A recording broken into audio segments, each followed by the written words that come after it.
Hello, Dr. Lewis here with Health Revival Partners, discussing our chronic disease temperature biomarkers.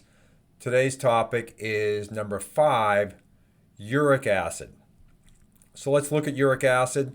Uric acid is a normal body waste product. So we should have uric acid in our urine and in our blood. Every time a cell respires, uric acid is produced. Certain compounds in foods are reported to influence uric acid levels. Purines, for example, are one of many culprits, let's put it that way. And then if your body makes too much uric acid, or if your kidneys aren't working well, uric acid can build up in the body. So is that a problem? Well, classically, elevated uric acid is associated with a painful condition called gout. Now, gout is usually a painful situation in the big toe, but it also can be in the lower limb joints, the knee, and the ankle. So here what we see is urate crystals of gout in the joints, and these are sharp little needles that actually cause mechanical and physical pain.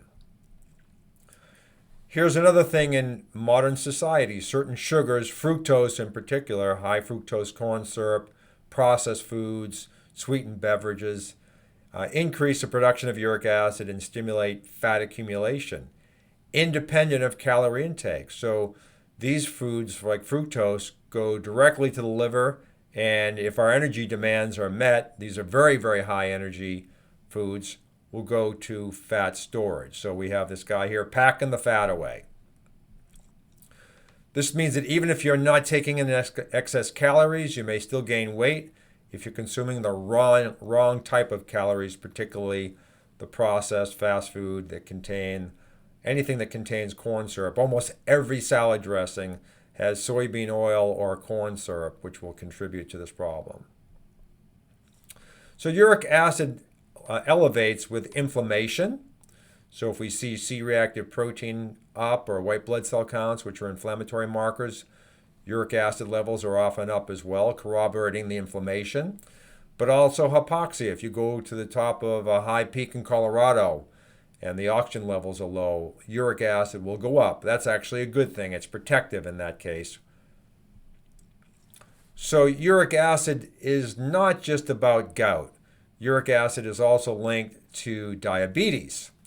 And so new studies are showing that elevated levels of blood uric acid are associated with a 20% increase in diabetes risk and a 40% increase in kidney disease. Obviously, the kidneys are working hard to clear uric acid from your blood and keep it at a normalized level, which we'll go into shortly. There's also a clear association between hyperuricemia, so high levels of uric acid, and vascular disease. So we see hypertension related to high uric acid. We see myocardial infarction, which is a heart attack, heart failure, and stroke. Uric acid is a very good predictor of these future events. So gout patients who fail to reach optimal levels of serum urate, in other words, you had gout and your uric acid levels were very high, say 10 or 15.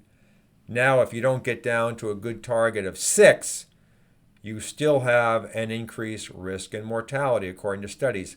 And ideal values for men are between 4.5 and 6.5, women 3.5 and 5. The standard of care gives a normal level of 3.7 to 8.6. And you can see this is a big problem if you previously had gout. If you're at 8.5 or 6 and your doctor says you're normal, if you didn't tell him or her that you had gout, then you are not disclosing the fact that you are actually at high risk for early mortality. And by the way, the physiological concentration of uric acid in blood, which can lead to crystallization, is 6.8. And you can see the standard of care value is 8.6. So higher than where the uric acid will crystallize into urate crystals. So our ideal values are within that range of where crystallization is much less likely to happen. Why the 6 milligrams per deciliter on the way out of gout is because you have to get down below to a certain level in order to have these crystals start going back into solution and have the crystals dissolve, if you will. So let's look at uric acid as a marker for early mortality. So both the high and low ends of uric acid in blood are shown to be a risk factor or a predictor for an increase in all-cause mortality, cardiovascular, and cancer mortality. So let's look at the risks for men. On the high end of uric acid, let's say at around 8 or 9, we have a 240% increase in all-cause mortality compared to people that are in the normal range that we publish, 4 or 5 in that range. Whereas on the low end, they're at 2 or 3, the mortality still increases by 160%, but not as much as on the high end. So the high end is really where it's most deleterious. For women, the same sort of trend, except women are even more vulnerable to high uric acid concentrations and more like men on the low end. So a 377% increase in all-cause mortality at, say, a level of 8 compared to a level of 4 for uric acid. And for men, the biggest risk is mortality from heart disease at 376%, and women the same thing, but a whopping 1,144% increase compared to women that are in a normal level. So this is really a very high risk factor, and we need to make sure we need to measure uric acid and help you achieve, through lifestyle factors, mainly a optimal uric acid level. So here's standard curves for, in this case, for women, the hazard ratio for all-cause mortality. So we can see we go up by, this would be 400%, 1,600%. So you can see the study that showed the 1,100% was probably around a uric acid of 9 or 10, and that as we go up in uric acid, mortality goes up significantly, particularly on the high end. On the low end, not as much, but still a risk factor. We want to have an optimal range of 3.5 to 5. So there's our optimal range. And in men, we're seeing another U or J curve. It's not, you don't want to be on the low end and you don't want to be on the high end. So men do better at a little higher level than women, but we see a very steep increase in all-cause mortality risk as the uric acid goes up above this optimal level, and less of a risk on the low end. So here's our optimal range. So this is chronic disease temperature biomarker number 5, uric acid. Uric acid is an essential and important part of our physiology.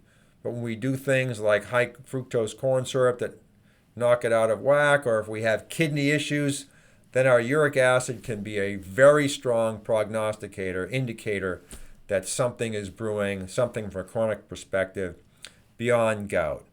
Heart disease, diabetes, and kidney disease are the big risk factors of having uric acid that is not in balance. Dr. Tom Lewis here, Health Revival Partners, Chronic Disease Temperature. Hope you found this information useful. Thank you very much.